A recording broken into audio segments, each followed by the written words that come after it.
Continuamos entón a sesión con Mar Caldas. Mar Caldas é artista visual, ela traballa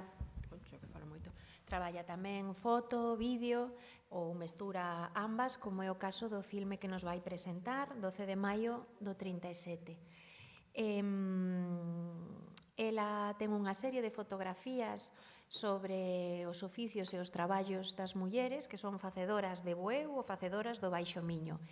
Está preparando unha exposición para o CEGAC en gran parte co proxecto tanto das facedoras como da pequena peza documental, ensaio familiar, non? Que nos vai presentar. E con esta peza tamén tivo na MICE, hai pouco, o premio do público. Ela, a máis de facer estes proxectos de fotografía, de foto e de vídeo, de recuperación da memoria neste vídeo que veremos, ela tamén é profesora na Facultade de Belas Artes das materias de fotografía. Non sei, eu non sei que cante ópera, así que se ten algún dato especial, pois que xa non lo conte ela. Grazas, Mar. O único dato especial é que xogo o tenis. Bueno, en primeiro lugar, moitas grazas ás dúas polo convite.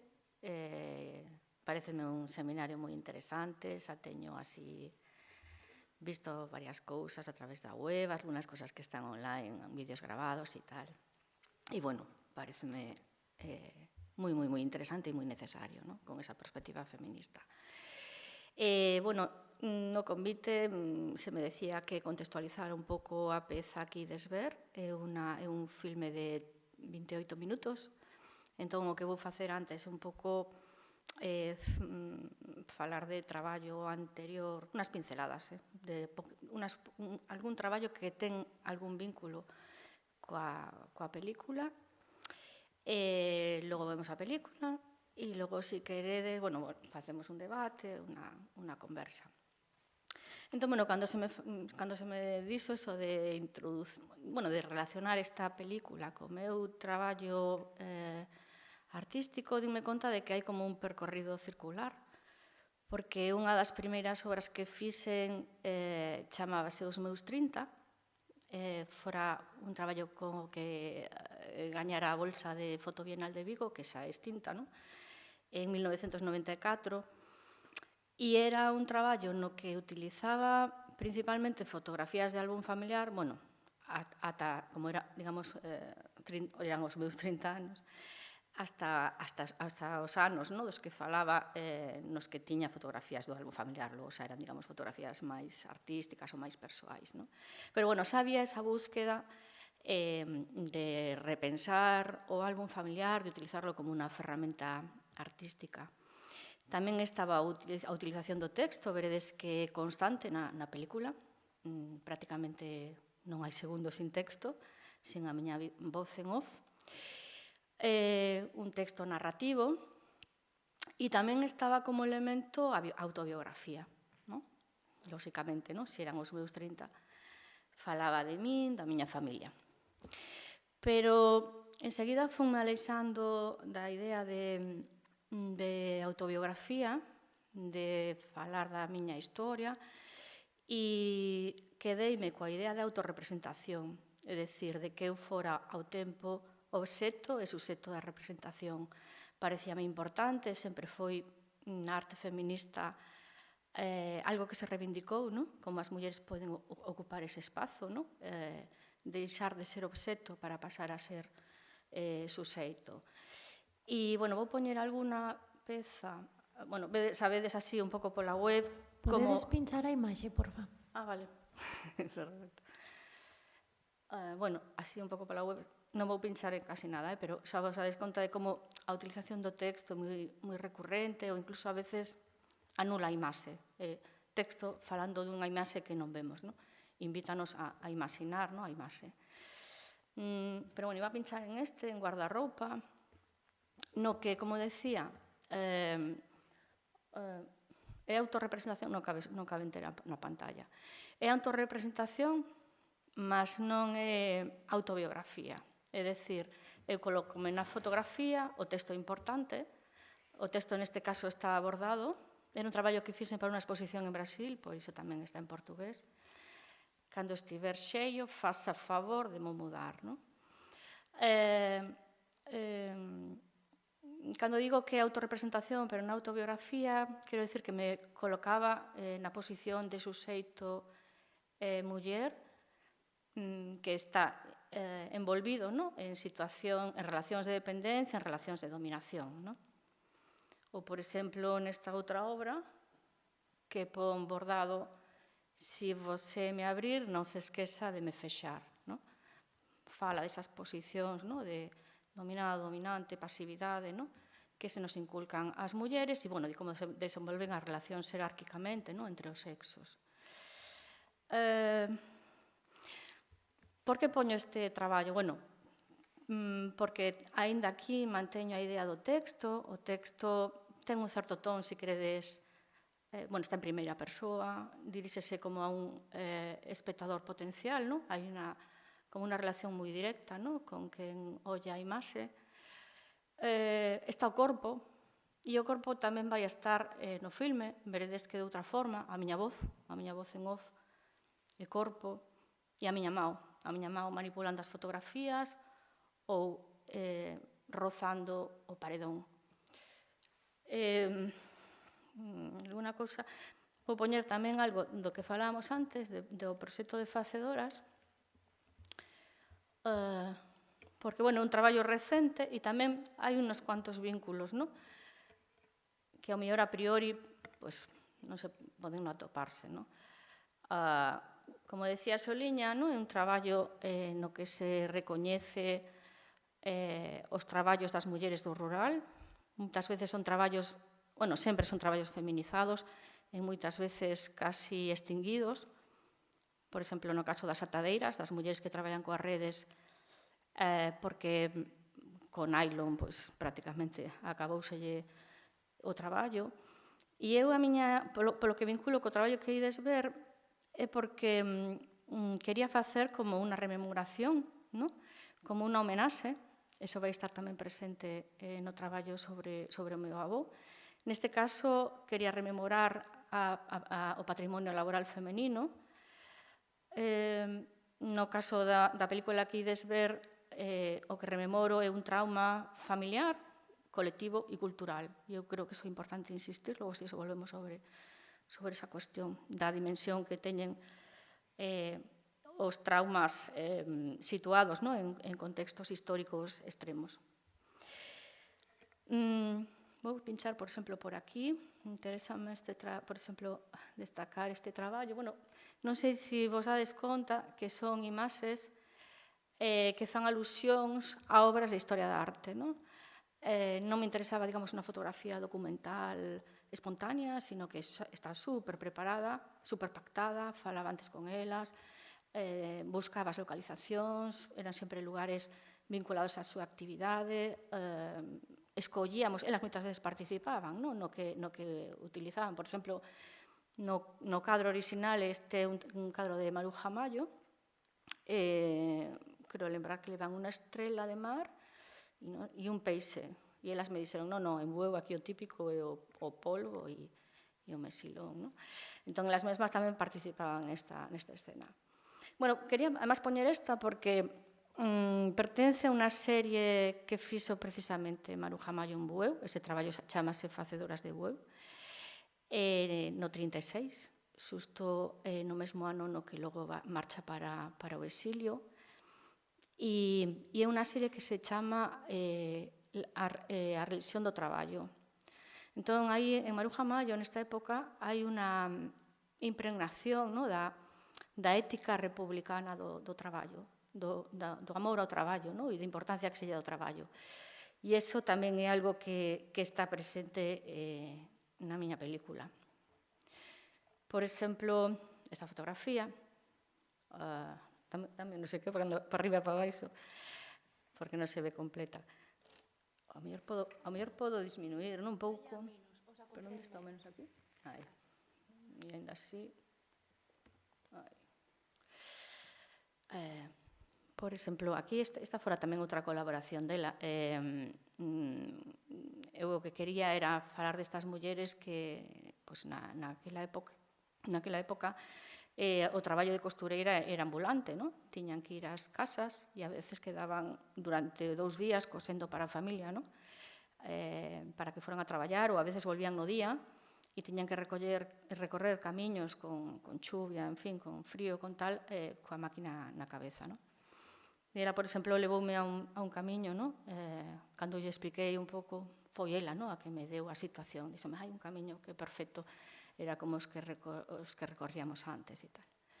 E, bueno, este traballo logo continuei tamén en Baixo Miño. Aquí teño algunhas. E, bueno, está, digamos, a caballo entre a pintura, non? Porque, bueno, non sei se aquí vedes a referencia de Goya, non? Entre a pintura, a performance, o teatro, non? Porque veis que é unha foto moi construída, moi posada, e tamén do monumento, non? A mí me interesaba, en realidad o traballo partiu de que cando a mí convidarame en Bueu a facer un traballo sobre a evolución da vila, non? E eu, en principio, dixen, bueno, pois non sei ben que vou facer, non?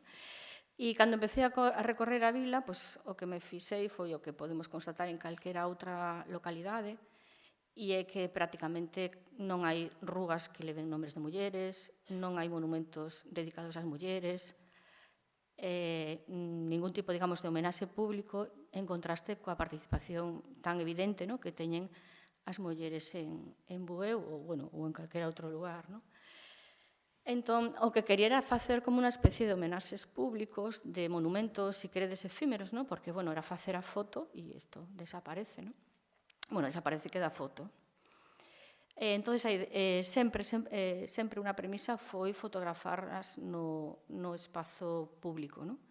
En un espazo que tivera relación, por exemplo, esta é unha vendedora do mercado de Tomiño, entón está fora do mercado, non? Pero esa idea de facer un monumento, non? Fotografaras sempre no exterior. E veredes tamén na película que o monumento é algo que vai aparecer persistentemente. Pois, por exemplo, veredes unha escultura do cemiterio de Pereiró, de Vigo, veredes o monumento de Carral, a infame Cruz do Castro, dedicado aos caídos, tamén en Vigo, e incluso tamén aparecerá a cuestión da toponimia onomástica, non? Entón, digamos que tamén, tanto no vídeo como nestes traballos, flota a historia de que é o que pasa a historia, que é o que se recoñece, que é o que se recoñece, que é o que non, que é o que se esquece. Está aí, bueno, articulado dunha forma ou doutra. E, bueno, xa vamos a ir á película. Para introducirla, vou facer unha introducción moi breve de un pouco como comezou o proxecto. Bueno, primeiro decir que 12 de maio titúlase así, non sei por que ahora non me prende a página, porque é a data na que fusilaron ao meu avó, despois de estar 9 meses preso, semelle un pouco irónico, porque ao mesmo tempo no que transcurre a concepción dun ser humano. E tras un suízo de guerra sumarísimo no que se lle condena polo delito de rebelión. El estaba no Concello, reunido, o día que se leu o bando militar en Vigo, o 20 de xullo de 1937. Bueno, era obreiro do metal, sindicalista e concelleiro. Por suposto, esa data é clave para a miña familia, foi unha... obviamente, para os fillos, para a súa nai, é dicir, para esa xeración de sobrevivintes, pero tamén o é para a xeración posterior, para a segunda xeración, para a xeración das netas, para a xeración dos netos. Hai unha conexión profunda con esa historia familiar. Eu creo que tamén somos a xeración das netas, a xeración dos netos, que podemos facer, ao mellor, este tipo de traballos, porque temos esa distancia que nos permite reflexividade, unha distancia crítica, e tamén porque podemos recuperar a significación política, ¿no? En este caso do meu avó. E digo isto porque vos non vivisteis o período franquista, pero a inculcación de que os rojos eran casi como animais, ou, en fin, o máis deleznable, calou hasta, eu diría, a veces nos propios familiares, no sentido de, cando se falaba de unha persoa fusilada ou represaliada, moitas veces se trataba de despolitizar, non? É dicir, en vez de reivindicar, falábase máis dos aspectos sentimentais, afectivos, e deixábase como nun segundo plano as implicacións políticas, non? E eu creo que nós sí que temos esa distancia, non? Para facer este outro traballo. Bueno, este é un traballo, colocarse nesa posición de segunda xeración é o que se ven chamando posmemoria. Marianne Hirst acuñou este término nos anos 70. Ela fixo en relación ao Holocausto, mas ela mesma neste libro e en outros que escribiu o estende a outros traumas de dimensión históricas, a outros xenocidios, a outros actos de barbarie, de guerras. Pois, por exemplo, tivo moitísima influencia, por iso é traducido ao español, en Latinoamérica, en relación ás dictaduras, especialmente en Argentina e en Chile. Non sei se coñecéis, pero sí que vos recomendo, por exemplo, se non coñecéis, o traballo dos fotógrafos Marcelo Brodsky e Gustavo Germano. Tamén o estende, por exemplo, a barbarie cometida sobre Palestina polos israelís, e aí, en este sentido, recomendaría o traballo de Emily Yassir. E tamén o estende, por exemplo, aos xenocidios de Camboya ou de Ruanda. E aí de Ruanda poderíamos falar tamén dun traballo fotográfico de Alfredo Yar, que é chileno, e nos estamos indo un pouco de segunda xeración. En este caso, Alfredo Yar non é segunda xeración, un artista chileno, pero ela tamén fala de que máis alá de, o sea, que tamén podemos entender a posmemoria non só a través dun vínculo familiar, sino indo máis alá, por unha vinculación, digamos, profunda, afiliativa, aos feitos sucedidos. E, bueno, e por suposto, tamén é unha autora moi citada en relación á Guerra Civil Española, non? Pois, que tamén, pois, tedes traballos, pois, como en España, pois, por exemplo, de Montserrat Soto, de Espe Pons. E en Galicia, pois, poderíamos citar, pois, Jorge Barbi, traballos de posmemoria de María Ruido, de Jorge Varela, bueno, e de Margarita Ledo, non? Tamén. Por tanto, estamos falando dunha memoria non vivida, non? É unha memoria mediada, é unha memoria, frente á memoria vivida, é unha memoria mediada, transmitida, transferida, pero que non deixa de ser tamén máis intensa. Vou ler unha definición, a definición principal así que fai neste libro Marianne Hirst. Dice, el término posmemoria describe la relación de la generación de después con el trauma personal, colectivo y cultural de la generación anterior. Ella siempre insiste en que este tipo de traumas nunca los debemos de dejar en la cuestión de lo personal, ¿no? Sino que también es colectivo y cultural. Es decir, su relación con las experiencias que recuerdan, entre comillas, que recuerdan a través de los relatos, imágenes y comportamientos en medio de los que crecieron. Pero estas experiencias les fueron transmitidas tan profunda y afectivamente que parecen constituir sus propios recuerdos. La conexión de la posmemoria con el pasado está, por tanto, mediada no solamente por el recuerdo, sino por un investimento imaginativo, creativo y de proyección. Y a mí esto sí que me parece también muy importante, porque está claro que a través de la posmemoria, de no haber vivido los hechos, hay muchísimos agujeros, hay algunos autores que llaman memoria agujereada, memoria perforada, pero también hay una conexión muy intensa o muy profunda, porque precisamente esas faltas nos invitan a la imaginación, a la creación. Entonces veréis que también eso, como está en la película, esas preguntas que nos podemos hacer. ¿Y si parece que a lo mejor, quizás, tal vez, ¿no? Nos invita a imaginar, a proyectarnos en el relato, ¿no?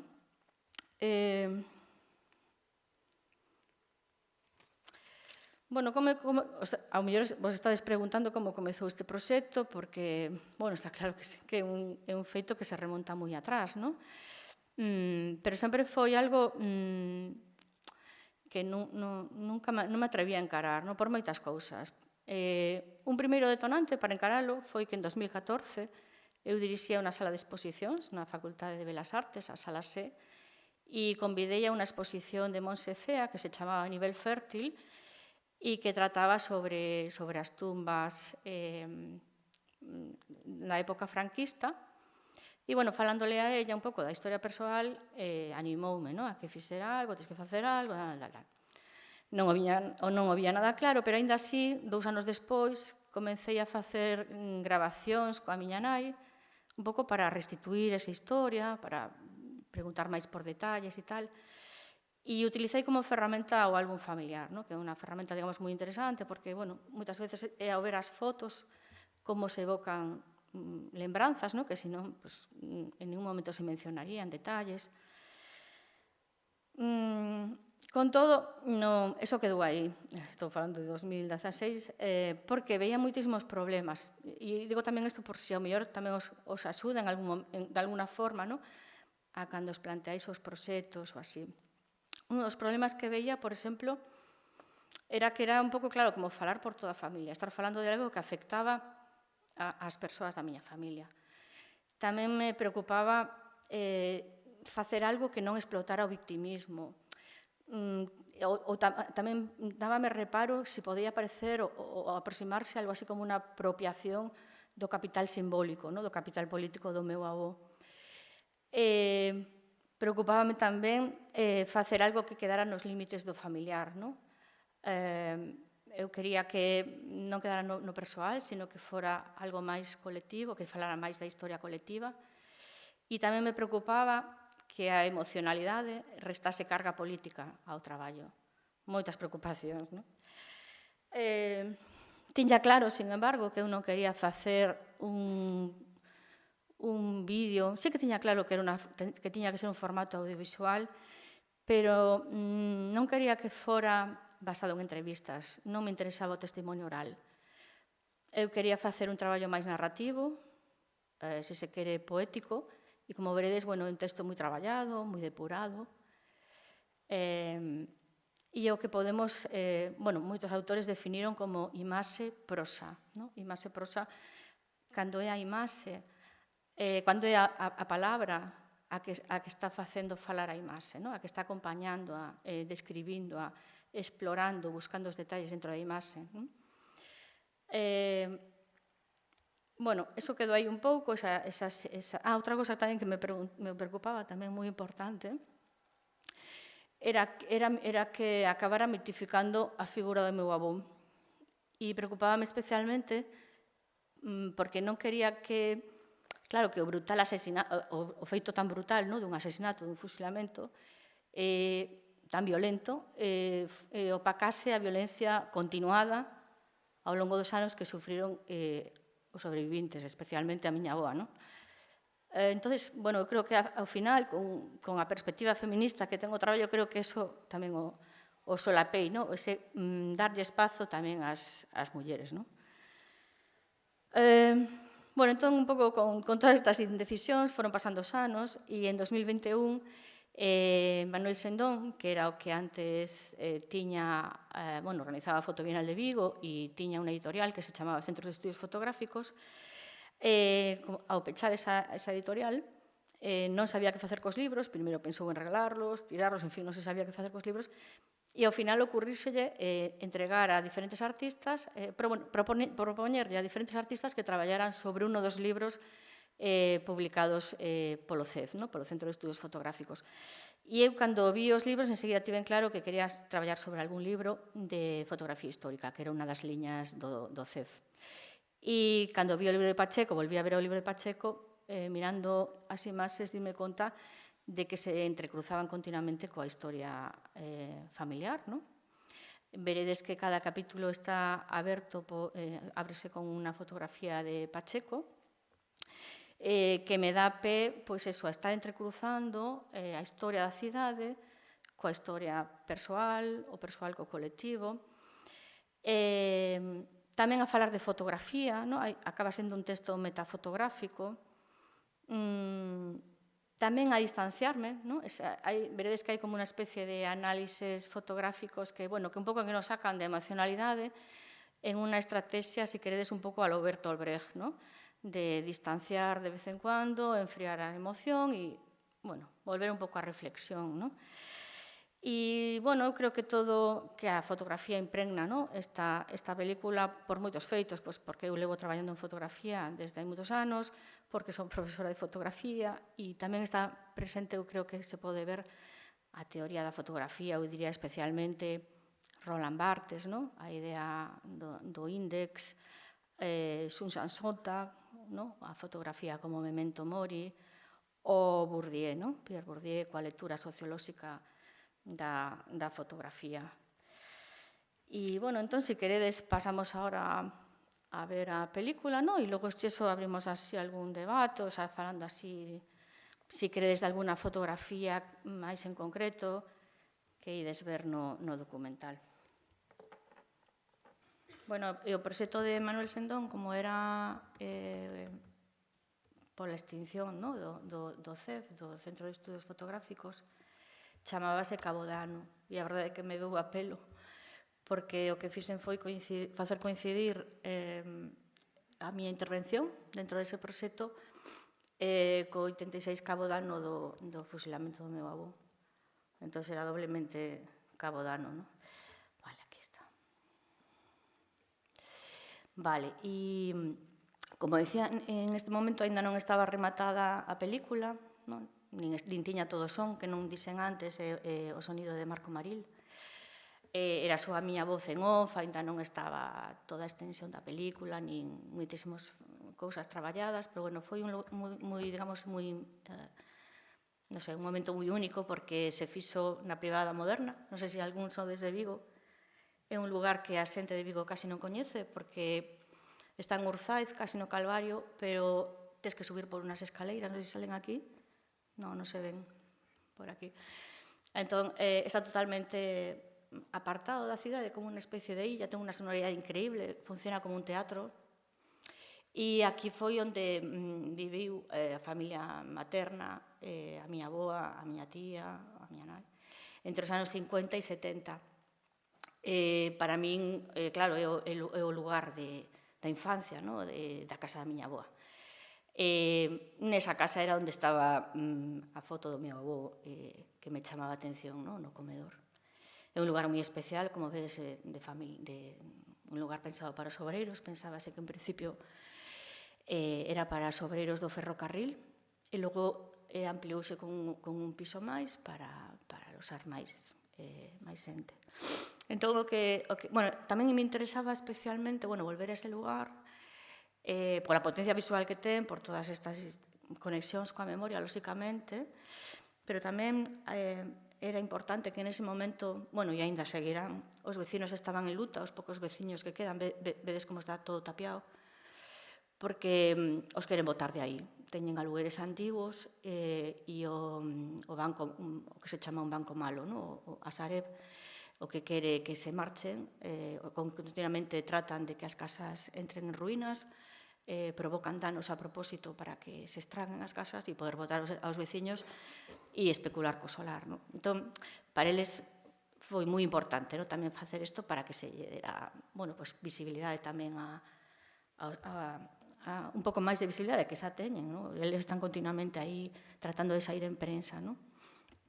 Vou reducir, porque senón non me sale entero. Vale, entón o que fixen, ademais de proxectar a película, foi imprimir unha lona co retrato de familia, que digamos que é a imaxe clave, para que funcionara como telón de fondo. É unha fotografía tomada en Pacheco, no estudio Pacheco, e por aí foron desfilando as diferentes persoas da familia Caldas, que non tivemos a ocasión de coñecer ao noso avó, digamos, inscribíndose nunha fotografía que nunca pudo ser. Non dou con... vale. Bueno, non vou poñer todas, pero esta é importante. No, esta non. sí, esta é importante.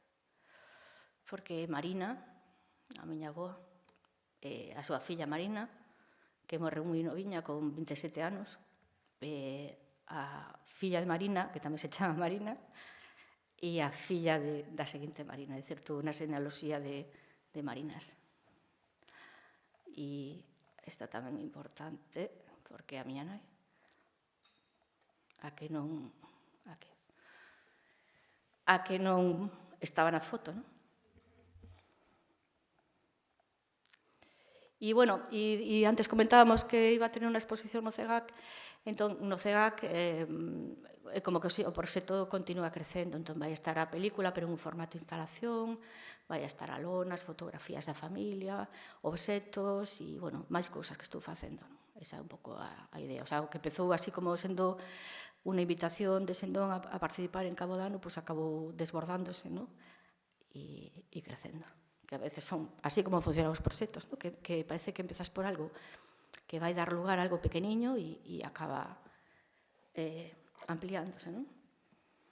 E non sei, a mellor, ahora podemos falar alguna cousa máis ou... Okay. Preguntas, cuestións, comentarios... Sempre tan animoso.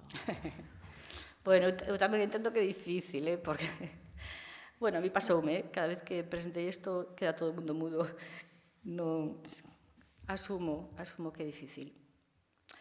Non sei, sí que me dá curiosidade, porque esta vez teño un público moi distinto, e sí que me dá curiosidade como recibides desde a vosa xeración, porque, bueno, claro, non vivisteis estes feitos, non sei se algún sodes de Vigo, porque tamén supoño que ver a cidade no pasado... A mí interesaba moito, por exemplo, mezclar o pasado e o presente, non? E por iso volvo a esos lugares, o que Pierre Nora chama lugares da memoria, para fotografiarlos outra vez, gravarlos en vídeo como son na actualidade, non?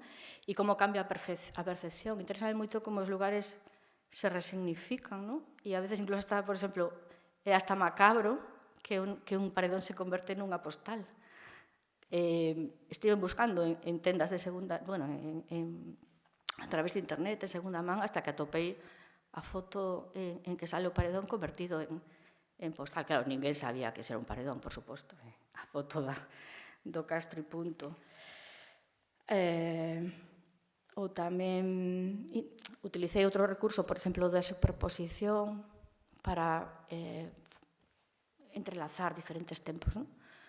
Por exemplo, na foto final, non? Bueno, no Super 8, non?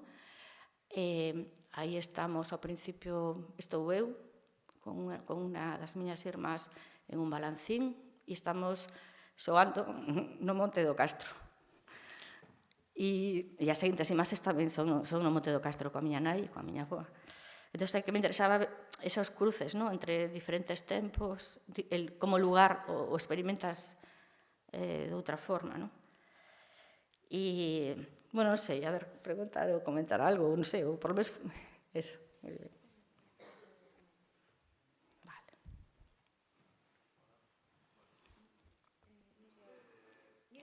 Sí, sí. Podedes poñer o micro, por favor?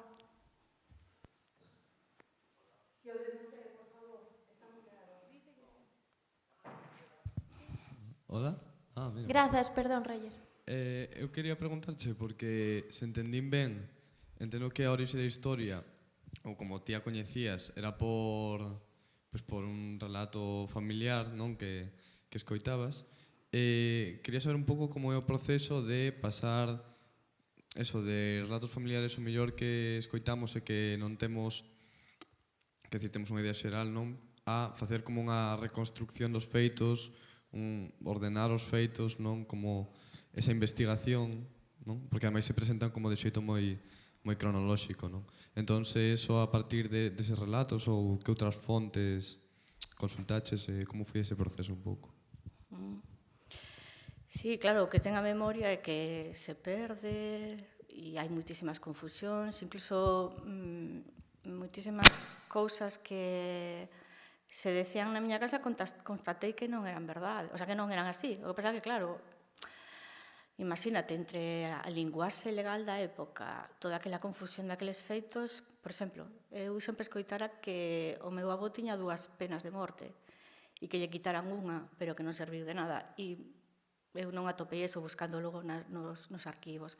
Entón, eu sí que partía destas testemunhas, das lembranzas que eu tiña da miña avoa, contrastándoas coas das miñas irmás, coa miña nai, e logo, claro, o traballo de arquivo.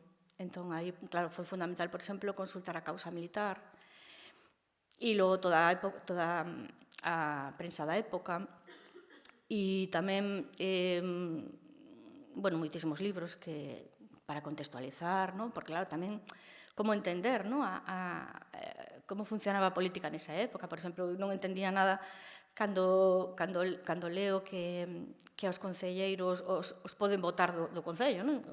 Chega o diputado de Pontevedra e decide votalos porque houve a Revolución de Asturias, e os socialistas apoiaban a Revolución de Asturias e así os destituen. O sea, entrar en todo ese contexto, claro, require ler moito. Tamén vi moitísimo cine, pero, bueno, claro, é todo un traballo aí de reconstrucción e aínda así de moitísimas lagunas que quedan aí cando fago un pouco esas preguntas ou me planteo aí que pudo haber pasado ou que non. Tes que asumir que sempre va a quedar incompleto e é así, a memoria é inevitable que sea así. Hai unha cousa que é a viaxe, que creo que é un elemento que funciona moi ben para o contexto, non? Os obreiros que estudian, que van de viaxe, que van as mulleres, que escriben cartas, que tes toda o que é a experiencia da clase traballadora non personalizada na túa familia, non? E que funciona moi ben como mostra do que ia esfarelarse pouco tempo despois. Quedaba memoria desa viaxe na túa familia ou atopachelo despois? Non, para nada. Eu, cando atopo esta foto, vou poñela que a teño por aquí, tras algunhas fotos por si logo daba pie así a falar de alguna delas. Esta. Cando eu atopo esta foto eu non a coñecía para nada. Bueno, en realidade eu só coñecía a foto do meu avó e logo de pequena pensaba que era unha foto individual, un retrato, e logo co tempo a miña nai marcou a foto de familia, que é esta. Aquí vemos como a ten ela colocada no salón. E non coñecía nada máis, porque, claro, a miña avoa era quen tiña, lóxicamente, todas as cartas, as fotos. Cando ela morreu, quedaron na súa casa, ela vivía coa miña tía, que era solteira, e non pasaron ata a miña nai hasta que morrera a miña tía. E eu, hai moito tempo desto, pero eu xa non vivía na casa familiar. Entón, nunca foron fotos que estiveran no álbum ou nas caixas que veíamos de fotos. Entón, foi ao facer este traballo cando atopei todas estas fotografías. Entón, descubrí, todas as cousas que estaban ao dorso. Por exemplo, en esta imaxe, claro, cando a desmontei do marco para facerlle a foto, para a película, foi cando descubrín isto,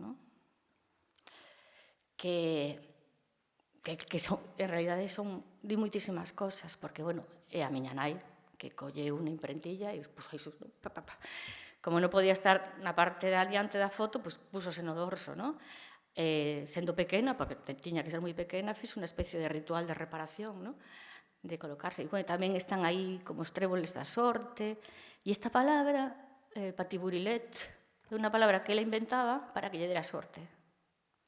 Algo así como supercalifragilístico ou algo así. Entón, claro, son cousas que atopas e que vas descubrindo, inesperadas de todo, por exemplo, en este caso. E en esta que estábamos falando antes, esta foto chegara a través dunha tía política e non tiñamos nin idea de que era. Entón, eu busquei, intuí aí, entón cheguei a que era Malingre, pensei que era, dixen, seguramente como era concelleiro do metal e tal, pois ao mellor foron algunha reunión sindical, ou así como vi aquel co puño en alto e tal. E entón escribínlle a neta de Malingre, porque vi que estaba un pouco recuperando a memoria da fábrica e tal, e díxome, non, isto foi no certamen de Ferrol. Entón foi cando me enterei, fun á Escola de Artes e Oficios, teñen aí as memorias, pero non tiñamos nin a mínima idea, claro, non. E logo, claro, vas identificando as persoas e, pois está claro, Arias Zamella, no? Edmundo Novoa, e logo tamén, é algo tamén que me parece importante, no? Que moitísimos traballos de memoria histórica só se destacan as vítimas, no? Pero non se fala dos victimarios ni dos colaboracionistas, no?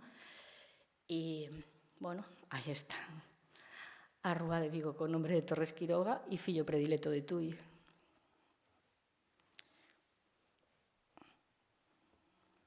E non é recente. A rúa esta é de 2009 ou algo así. Sí. Sí, sí. Claro, lémbraselle por outras cousas, porque estuvo, creo que na Zona Franca, e ten que ver algo coa Zona Franca, tiña que ver algo coa Zona Franca. Pero, bueno, parece ser que era un dos homes intocables, non?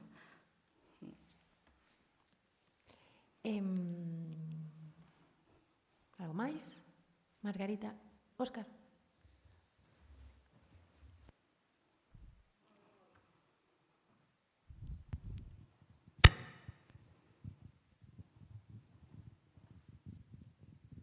Bueno, tamén parabéns tamén, Mar, xa coñecía o traballo, pero cada vez que o ves notas precisamente a túa impronta, non só a voz, sino efectivamente o modo de decilo e esa unión ou ese traer o pasado ao presente. Como no anterior traballo e a anterior sesión tamén son traballos de proceso longo, son traballos que van para alén dos límites da propia obra nun momento determinado, e eu me estou preguntando sempre o risco desta película como instalación. Desta película e de outras películas deste tipo que precisan determinado espazo e determinada intimidade incluso, para entrar a fondo no que foi esa época. Creo que reflexas moi ben o fascismo e a cutrería dese fascismo español de mierda. Bueno, creo que se pode aplicar este adxetivo procaz a todos, pero creo que queda moi ben reflexado esa mentira constante de que morres por un derrame, esa falta de respeto absoluto a que podas acompañar na morte. Tamén o último un fusilamento, a única imaxe que hai dos fusilamentos é no campo da Rata da Coruña, e foi un fusilamento tamén no ano 37, en outubro, a un pelotón rebelde, o sea, un fusilamento de militares sobre militares, e a foto é un fotógrafo de Ribadeo que traballaba para a Vida Gallega, estaba de soldado nunha garita e sacou esa foto e a tuvo clandestina case até morrer, con un medo atroz, pero é o documento que queda. Pero creo que tamén tú aí, sin ter eso, queda reflexado na ida da túa boa cos fillos, con unha das fillas, me parece, porque as outras estaban aterrorizadas, quedaron, e queda moi ben reflexado, que é algo que hai que facernos na memoria histórica, igual que hai que citar os nomes das persoas colaboracionistas que axudaron ao terror. E, por tanto, é un documento que neste sentido é denso, pero sempre me dá medo este tipo de obras como instalacións, porque se fragmentan de tal maneira. Bueno, supoño que ti aí, claro, como traballas además con foto, valo facer obviamente fixando puntos, non? Pero como pensaches esa traslación a un espacio como o CEGAC, que é un espacio en que a xente circula? Sí que creo que a foto, claro, o mismo que fixeches na Moderna vai a funcionar moi ben. Moderna, non? A privada Moderna, sí. Dese Calexón do Calvario, non? Non sei, está no Calvario, sí. Como pensaches? Ou ainda estás nesa fase? En realidad foi ao contrario. Eu pensaba no formato instalación e sempre pensei e eu creo que de feito por eso, eu creo que sí, está dividido en 5 capítulos, porque eu pensei en 5 monitores. E monitores para escoitar con auriculares, o sea, que tú teñas que sentar e dedicarlle o tempo, se quere, bueno, se non, pois mira, tampouco podemos facer nada, non? Sempre pensei en ese formato, incluso, claro, cando eu decía, claro, es que isto veo que me va a 15 minutos, ou incluso a 20, e me decía todo o mundo, ai, non, ni se te ocurra, eso non consigues manter a atención e tal, non? Estaba, como sempre, moi presionada polo tempo, porque todo me decía, con 10 minutos, con tal... E eu dixen, bueno, pois non, mira, vou facelo así por capítulos e como parezca. E en realidade foi cando logo xuntándolos vi que se podía manter como todo seguido, sabes? Que podía manterse a atención, que resistía, ¿no? O tempo. Pero eu pensaba en esa fragmentación. E por exemplo, para este caso de verlo en monitores, eu vou quitar a música, digamos, o son, ¿no? Vou deixar só a voz. Porque pareceme que a música vai creando ese ritmo, esa repetición, capítulo a capítulo, que non ten sentido, ¿no? Si se fragmenta en 5 monitores. E logo tamén como apoio, porque tamén sou consciente que ninguén se vai a sentar en todas as cadeiras e tal, vou facer un mural no que vou a meter aí moito texto, imaxes, documentos e tal. Non, na planta 1, na planta primeira. E logo a idea é que durante a exposición pois que haya actividades e pechando algunhas, por exemplo, algunhas charlas e tal, se proxete como película no auditorio. Pero sí, distinguir un pouco esos dous formatos. Pero sí, é certo que en unha sala de exposición non podes saber como vai ser, ¿no? A recepción do público.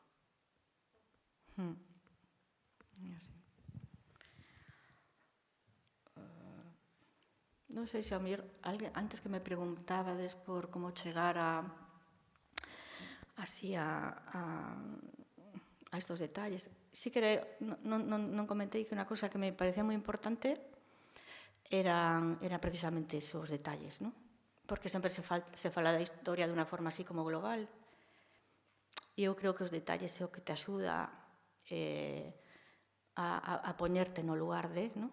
A chegarte máis, ¿no? A esas pequenas cousas que nunca se mencionan nos libros da historia, ¿no?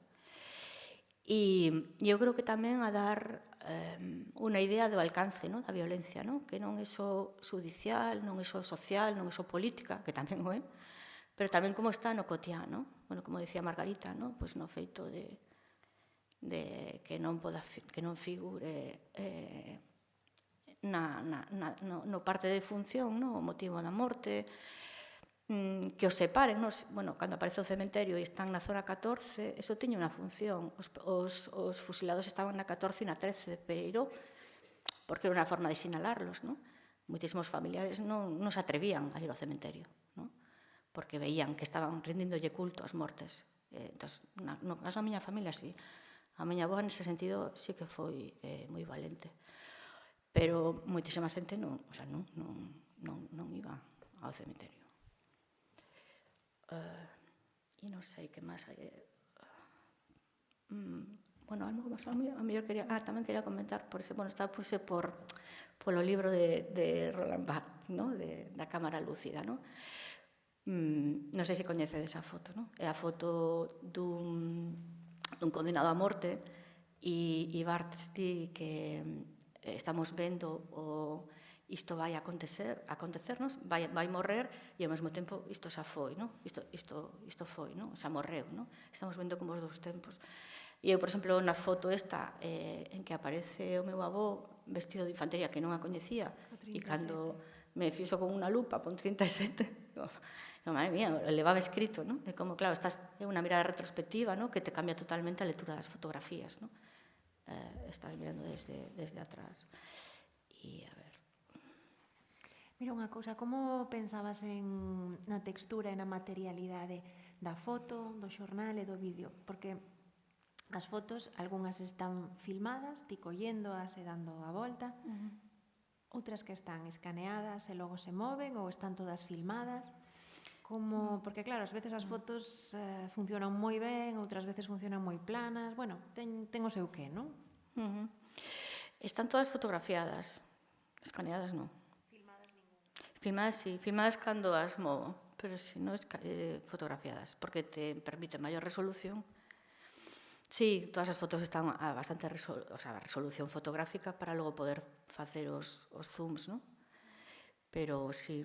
E eu creo que é diferente se a escaneas, non ten ni o detalle, ni a materialidade. Sí. Isto un pouco la traía aquí para comentar. A ver, esta. Claro, hai cousas que non explico. Bueno, esta, por exemplo, la traía... vale. Es que isto non me di conta outro antes de decir. Claro, cando ves o que a miña nai, a que usou a imprentilla, non é unha imprentilla calquera. Era a imprentilla do seu irmán maior, que foi preso no 47 porque era membro do Partido Comunista e era unha imprentilla clandestina que ele utilizaba para facer as volantinas. O sea, ten máis historias. Escondidas, pois ela collía a imprentilla e chaca.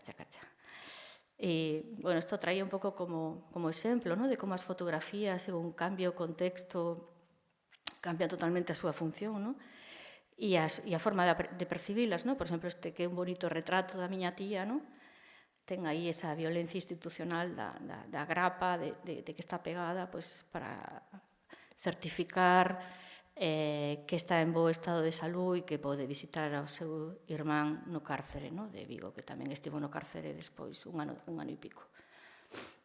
E esta fotografía, por exemplo, non dou máis explicaciones, pero, bueno, é moi coñecido Víctor Frey, non sei se...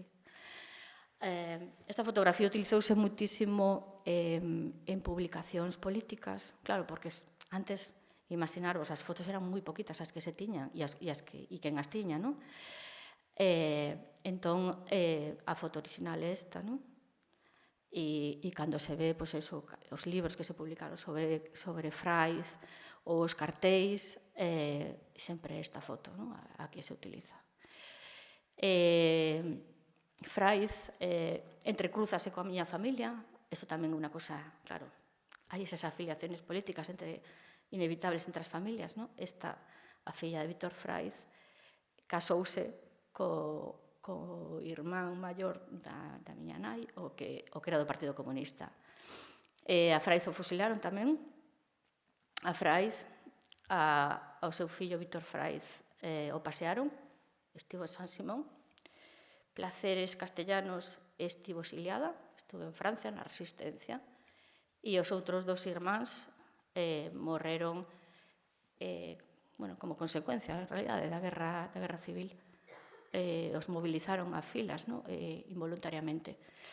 E esta é a esquela que puña o outro fillo, o que marchou para Nanito, que marchou para a Argentina, despois de que morrera Franco, por suposto, no Faro de Vigo, todos esos anos puña esta esquela de todos os seus mortos. E que máis? Bueno, esta foto tamén, por exemplo, pareceme fermosísima. Non a coñecía para nada, non sei de quen é, non está asinada. Conseguí averiguar ben onde estaba feita, a posición exacta e tal. E, curiosamente, era unha foto que non se lle dera importancia ninguna, máis que como autentificación. A descubrín, é así, deste tamañito, con un clic enganchada a un montón de papéis que demostraban que o meu avó había sido mestre da Escola do Traballo para que a miña avoa lle concederan a pensión de guerra unha vez que morrera Franco. Entón, a tiñan simplemente como un elemento máis de autentificación de que el traballara na escola do traballo.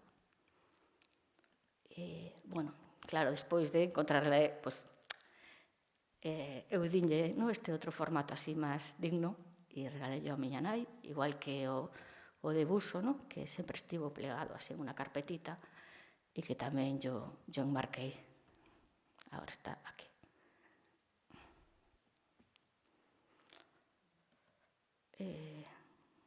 E esta, por exemplo, tampouco a coñecía, unha fotografía así de pequena. Para descubrir o texto, o podedes ler porque está moi traballado en Photoshop, contrastado, non? O sea, se non se lee.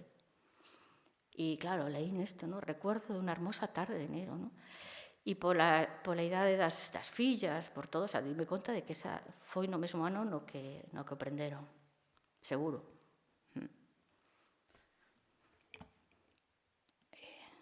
Non sei, que atopas moitas esta, por exemplo, esta foto daba moitísima rabia porque tiña unha reproducción, era unha reproducción moi mala, non era unha foto de época. E eu quería facer todos estes zooms e non me daba, non? Se veían moi borrosas as caras. E foi unha casualidade inmensa que estaba en casa de Sisela Franco e me empezou a sacar así que libros tiña, ela de fotografía de Vigo, a ver se me podía servir algo e tal. E de repente me aparece con un folletito publicado por o Museo Etnolóxico de Ribadavia que tiña esta foto na portada. E xa, pero si a foto do meu avó. Entón xa contactei con Ribadavia unha foto de Llanos que o teñen no arquivo e xa a poden conseguir a boa calidade. Curiosamente, estas cousas cando amplías e tal, esta cara está pegada. Sí, está pegada esta cara. Non sei por qué, ni por qué non, pero fixeron esta montase, ao mellor porque saiu mal ou... Sí, está así na foto original, sí, pero está pegada.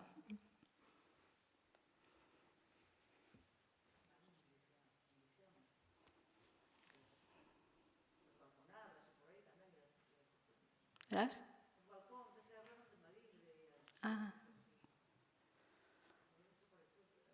Pois isto, claro, era un stand que estaba no certame do traballo.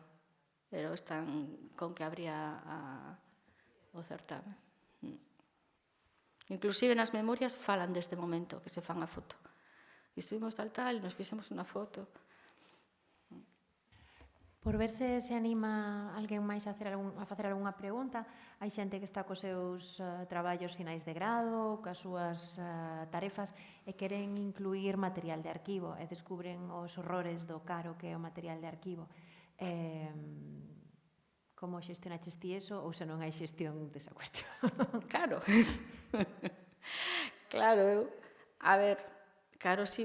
Hai moito material que... De cine, por exemplo, claro. O que personal é personal, pero que de Pacheco é Pacheco, o que...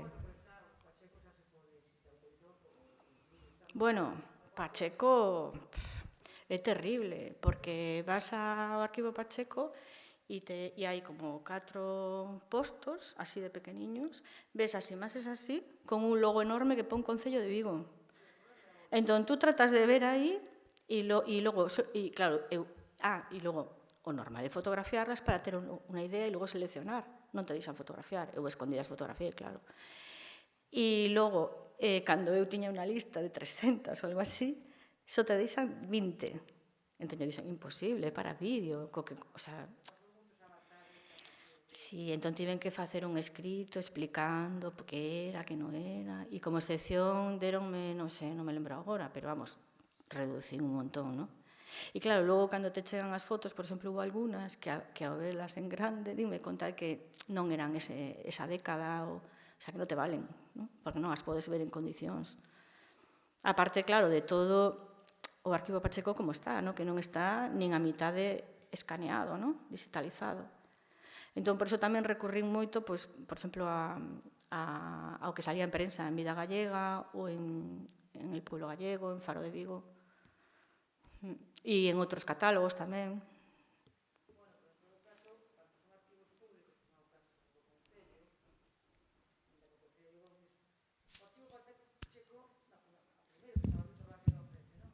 O primeiro nace como un arquivo moi cuidado, é lenta toda a organización, incluso houve estudantes desta facultade que estuveron ali traballando con Víctor Vaqueiro, que daquela da fotografía aquí. O que pasa que despois caeu en desgracia e se convertiu nunha especie de longa burocracia, como ti contas, non? Eu utilicei nas fotos do arquivo Pacheco en Santa Liberdade sin ningún problema. Sí, aí te deixaba. Bueno, que fun directamente a familia, a Susi Pacheco. Claro. Porque ainda non estaba en mans tampouco. Estabas organizando no que era o antigo Banco de España. Pero quero dicir que estes arquivos baixo cuidado simplemente público, porque son para uso público tamén, non sei que pensan. Pasa igual dos arquivos de Televisión Española, de Televisión de... Todos que pensan que son propiedade privada e non son. Entón, quero dicir que hai que estar reclamando que sexa o acceso aberto, que se podan utilizar sobre todo para investigación en boas condicións, etc. E estes traballos tamén poden contribuir a eso, e o que estás contando. Se en algún momento faz o memorial das dificultades, aparece eso. Tamén os arquivos dos periódicos a veces é moi difícil porque ahora prácticamente en papel non están guardados, casi non sabes onde están, ou queda un exemplar nunha biblioteca e... Bueno, eu sí que os pedí consultar en papel, pero tiña que justificar que era investigadora, para que... E cada día me deixaban consultar máximo 3 exemplares. Entón... Pero consideraban que non leías rápido, entón... Además, eu os levaba controlados, eu por galiciana os tiña todos localizados, claro. Entón, xa chegaba, xa lles mandaba un email, quero este. Pero me dixo, no, de 3 cada día. Aquí na central? No, na de Pontevedra. Entón, o que facía era, cada vez que iba a clase, pois ela levaba a cámara e así, día tras día. Eu fixen un traballo sobre vida gallega xusto no 36, os primeiros meses, recopilando asasinados e represaliados. Todos estes anuncios de ouro e tal eran alucinantes. Entón sí que podías consultar, bueno, pasaba ali horas. Ou mesmo che daban as fotocopias e levabas pa casa, mirábalas e logo volvías. Pero claro, ahora tamén, supoño que con Galiciana tamén aproveitan e reducen, non? Claro, non sei, en outras bibliotecas, en na de Pontevedra funciona así. Tamén estiven aquí na da Cidade de Cultura, pero bueno, aí eran poucas cousas as que lles pedín, tampouco, aí non tuve problema. E o proceso militar tiñádelo en casa? Ou pedíchelo? Non, tiven que ir a... Non, fun a Ferrol, non, nin sabía... Claro, non tive que facer esa averiguación. Bueno, tiña un anticipo a través dun investigador que tiña fotocopiada a sentencia e o suizo, pero quería todo a causa, e está en Ferrol, claro. Entón, o mesmo, tamén tens que justificar para que... Bueno, te dan permiso se eres o familiar ou investigadora. E faz a solicitud e esperas a mellor 6 meses ou así. Sí, é lento. Ainda estou esperando tamén, porque tamén pedín os papéis de cando lle... Como se chama ahora? Cando lle quitan o posto de traballo, como se chama? A depuración, da comisión depuradora. E ainda non... E xa os pedín hai meses e meses. Bueno, é así. 6 meses,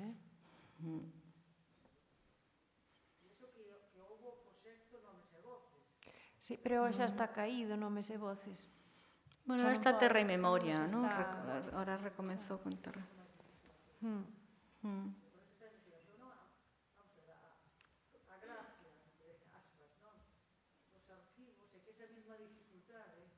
Non se repita.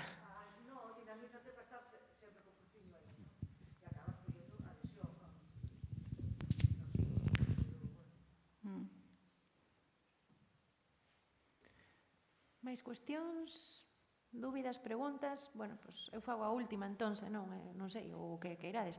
Como fixeches o texto? Que equilibros entre o texto e a imaxe, dirixirte directamente como tú o teu avó ou non, ou como mesturaches aí e equilibraches? Bueno, eu sempre escribí moito, a verdade. Tanto así en traballos artísticos como escribo moito tamén a nivel académico. Pois non o sei, non sabería decir. Sí que tiña claro que me interesaba cambiar o suxeito, non? A veces falar na segunda persoa do plural, a veces dixíndome a segunda do singular. Eso sí que tiña claro, xogar con ese vaivén. Iba notando, digamos, en cada capítulo, un pouco según os feitos de cada capítulo, que o que quería decir, e claro, logo reducindo, porque non... En fin, hai que economizar. E logo, bueno, pues dándolle unha certa forma narrativa, ¿no? Que tampouco sea unha linguaxe oral, ¿no? Sino máis elaborada, ¿no? Máis depurada, sin chegar a ser tampouco literaria e excesivamente poética, ¿no? Pero bueno, non sei.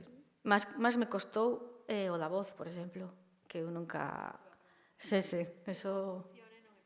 No, no, no, no. Se, por exemplo, ves El cielo gira, pois ese off, pois igual non.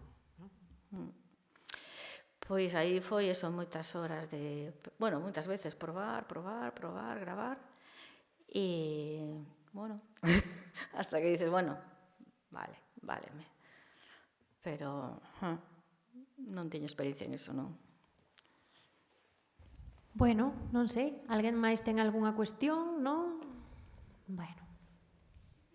Pois nada, pois aquí deixamos os 2 días de Conxénero, agradecéndolle moito as nosas ponentes de onte e de hoxe especialmente, e deica próxima. Grazas.